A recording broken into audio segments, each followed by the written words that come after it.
Good day, everyone. Thank you for coming to attend this talk. My name is Ming Kai, and I'm a postdoctorate researcher from Singapore. I have been studying grasshoppers, crickets, and katydids for more than 10 years, and I have worked on the taxonomy, ecology, and behavior at different times of my research career. Today, I will share with you a pet project of mine looking at the discovery of katydids that produce ultrasonic calling songs. I started looking into the ultrasonic bioacoustics of katydids since 2018, very much thanks to my visit to Fernando at the University of Lincoln. He studied the biophysics of katydids and demonstrated to me how katydids can produce extraordinary high frequency calls, even though they might be small and fragile looking. In fact, his study showed that more than 70% of katydids communicate with ultrasonic calls, but his study focused mostly on katydids from the neotropic regions. On the other hand, nearly nothing is known about the bioacoustics of orthopterans from the hyperdiverse and highly threatened tropical forests in Southeast Asia. Southeast Asia, as shown on the left, has been considered one of the noisiest places on Earth. This knowledge gap inspired me to build an acoustic library for Southeast Asia katydids. This will include recording the katydids in captivity so that the sound will be of high quality and very low noise level. This will also mean that I will collect the katydids and eventually properly preserve and identify them before vouchering the specimens in museum collections. This is essential as a way to cross-reference the calling songs and the physical specimens. Lastly, collecting the specimens sometimes also leads to the discovery of species new to science. Secondly, beyond just stamp collection, I'm also interested to look at more hypothesis-driven objectives. For example, I would also like to use the acoustic data to test species boundaries and validate existing species defined using only morphology. This is part of an integrative taxonomy approach. To record the ultrasonic calls, I will need recorders that are sensitive to high frequency, as well as something that I can bring around during overseas fieldwork. One of the equipment that I use is the Echometer Touch Pro, as shown here. I will also bring along a temperature logger because ambient temperature can be an important predictor for sound frequency and other acoustic parameters. Recording is usually done in a makeshift, sound attenuated room inside my own apartment. I will try to record each KTD in isolation over numerous nights so that I have ample recording for each individual. And because many katydid species are usually rare and low in abundance, it's not easy to get a big sample size for each species. So having multiple recordings of the same individual in a way is also crucial. One of the interesting activities associated with this project is to keep these katydids as pets. So in my own house, I have an area dedicated for taking care of these katydids. Most katydids will feed on cat or dog food pellets, but some of the carnivorous katydid requires live food, so it also means that I will have to rear fruit flies and feed them. After the songs are recorded, the next step is to describe as well as to analyze them. I usually use Raven Light to visualize the oscillogram and spectrogram, as well as to make measurements involving the time domain. This includes, for example, the syllabus duration. I also use packages from R, such as C-Wave, which is very useful for accurately extracting the frequency data and visualizing the frequency power spectrum. I will show you examples of these output later.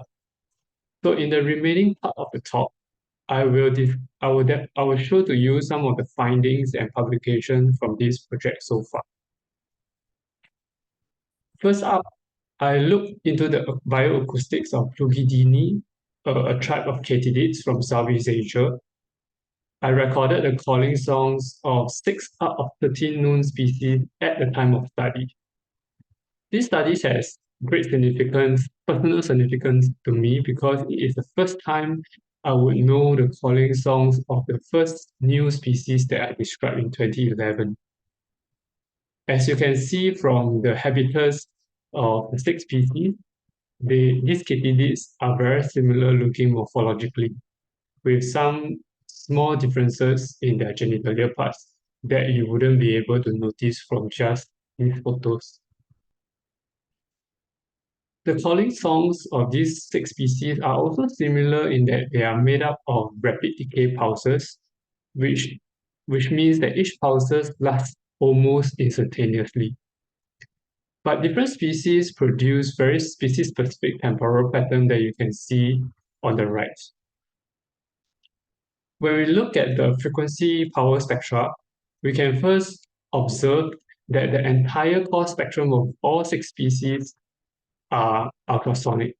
This means that their calls are completely inaudible to us. But different species also have different peak frequency, ranging between 35 to 60 kilohertz. Beyond just describing their calling songs, I also look at the stridulatory files on the forewings to examine how sound-producing anatomy can influence the differences in the calling song that we have recorded. The stridulatory file, as you can see on the right side of the presentation, is a modified vein that is usually responsible for the sound production and the parameters that we can observe, among other structures on the forewings. I made measurements such as the number of teeth, as well as the intertooth distance, which is the distance between consecutive teeth, and the length of each tooth. And based on this graph, one can see that different species differ drastically in terms of their stridulatory anatomy.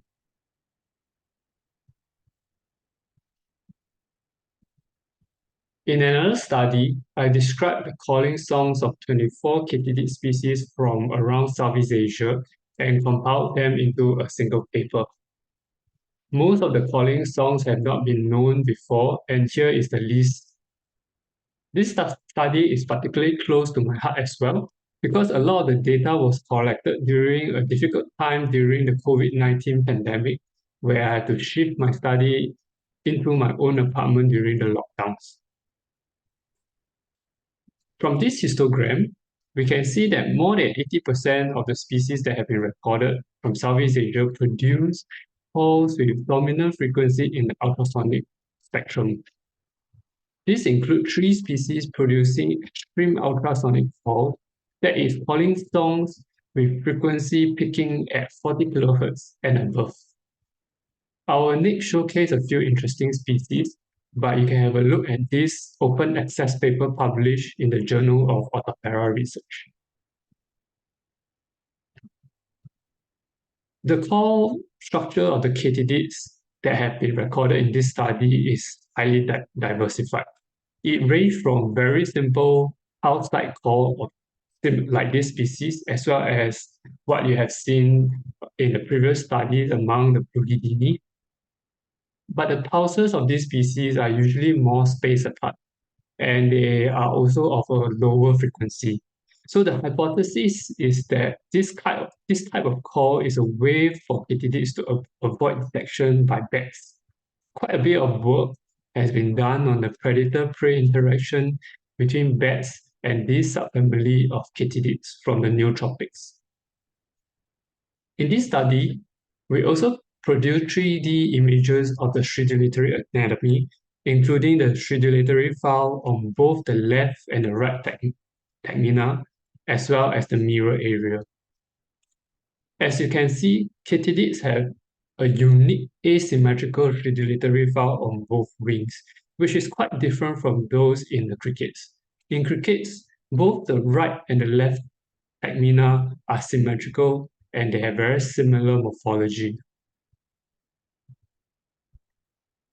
Here is a Connocephalus species which produce a rather complex call compared to the previous species. You can see that there are two types of pulses, either occurring in single pulse or in doublets. If you remember the previous species, the frequency spectrum of the call has a very narrow range of around 30 kHz. This results in a very pure tonal call. But in these katydids, the frequency range of this katydid is pretty broad. We call it broad spectrum, and sometimes the call is considered noisy. Up next is a Phaneroptera species, Phaneroptera brevis, which is quite widespread in Southeast Asia. Interestingly, you can see that there are two separate parts in the stridulatory file, a shorter one where the teeth are more closely packed and a longer one where the teeth are larger and more broadly spaced. What we notice is that the cause is also made out of two pulses. Our hypothesis is that each pulse is produced when the scraper hits each different part of the stridulatory file. We can confirm this if we have a high-speed camera to record the calls as well as looking at how the wings move. The next species of interest is this Argentini fine-headed katydid. This species, endemic to Singapore, has a unique call in that it has a harmonics structure. So if you focus your attention on the power spectrum, you will see that there are actually multiple peaks of frequency, usually in the multiplications of 2. So in this particular species, the dominant frequency, which is also the fundamental frequency, is around 12 kHz. The next harmonics is actually at around 24 kHz, albeit at a lower power. And you can also observe a third harmonic at around 36 kHz at an even lower power. This is interesting because the existence of harmonics is very common among crickets, but very rare among katydids. The interesting frequency spectrum that we have recorded can probably be attributed to the stridulatory files or other sound-producing organs, such as the mirror membrane. So looking into the biophysics will allow us to better understand how this structure can contribute or result in a very different calling structures that we observe in different species. Among the 24 species that were recorded in this particular paper, this species has the highest peak frequency of around 54 kHz.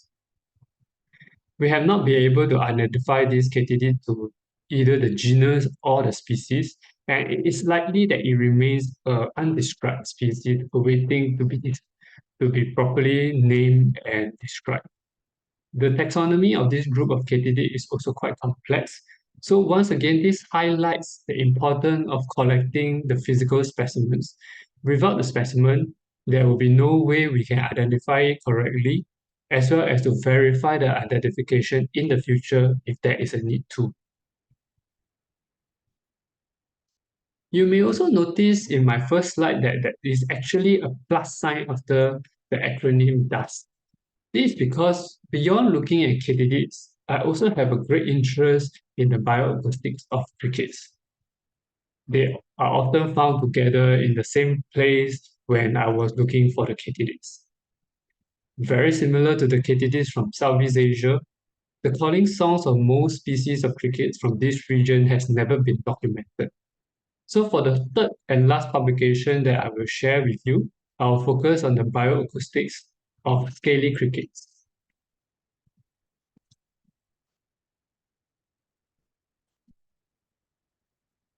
In this study,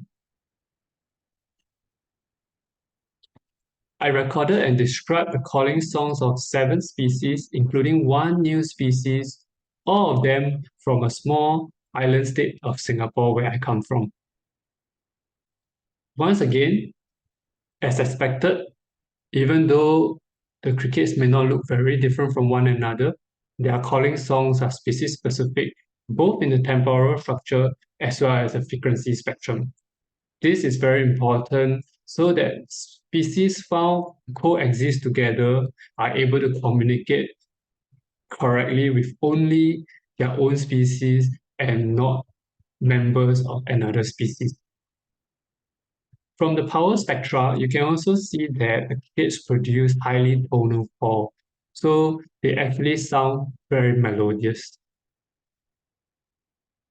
Because multiple species can actually occur in syntopy, that is in the same location, it allows me to look at how species partition their calling song parameters such that they can coexist and that the songs do not interfere with one another and consequently affect the ability of each species to communicate with conspecific. Here I'm showing you 3 species occurring in a single small patch of mangrove in Singapore. Onibius lupus, which is the new species, Onibius rufonigros, as well as Onibius tampanis. You can see that the syllabus duration, syllabus interval, Akim's duration, as well as the peak frequency of Onibius lupus and tampanis are clearly partitioned and often not overlapping at all. Both species can be found on the same kind of mangrove tree species and calling concurrently. That their core parameters are not overlapping allow the coexistence of both species. This is also in line with the prediction of the acoustic niche partitioning hypothesis. However, Onibius rufonigros seems to falsify this hypothesis because the core parameters actually overlap with both other species. But the reason is probably because Onibius rufonigros is found further away from both species in the back mangrove rather than the actual mangrove. So even though they are found on the same site, Onibius rufonigros technically do not coexist with Onibius lupus and Onibius tampanis. Because of the time limit, this is as much as I can share. But in the past 5 years, I have already published more on the bioacoustics of katydids and crickets from Southeast Asia. Some of these studies are also part of my postdoctoral stint at the Paris Natural History Museum. If you're interested in them, you are more than welcome to contact me. So with this, I would like to thank you for taking time to listen to my talk.